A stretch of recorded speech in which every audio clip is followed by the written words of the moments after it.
పచ్చి కొబ్బరి అండ్ బెల్లం కాంబినేషన్తో కోకోనట్ లడ్డు తయారు చేశాను. చాలా టేస్టీగా ఉందండి.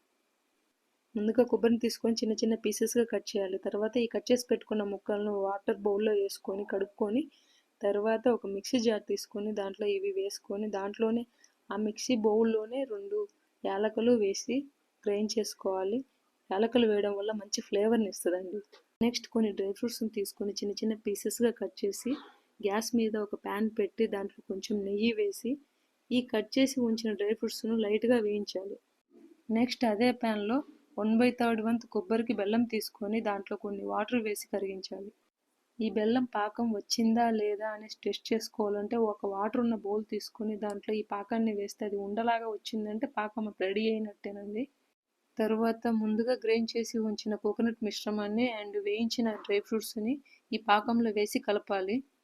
ఈ ప్రాసెస్ మొత్తం సిమ్లోనే ఉంచి చేయాలి. హడావిడిగా చేసామంటే మొత్తం మాడిపోయింది. 1 అవర్ ఇది చల్లారిన తర్వాత చిన్న చిన్న ఉండలుగా చేసుకొని మనము లడ్డూలు తయారు చేసుకోవాలి. అంతేనండి, కోకోనట్ లడ్డు తయారైపోయింది. నా విషయంలో ఏ ఒక్క ఐటమ్ అయినా కానీ ఎంతో ప్రిపేర్ అయ్యి చేసినట్టు అసలు సక్సెస్ అవ్వదు.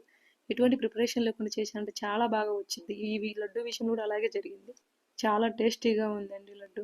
ఓకేనండి, నా వీడియో నచ్చితే లైక్ చేయండి, సబ్స్క్రైబ్ చేసుకోండి.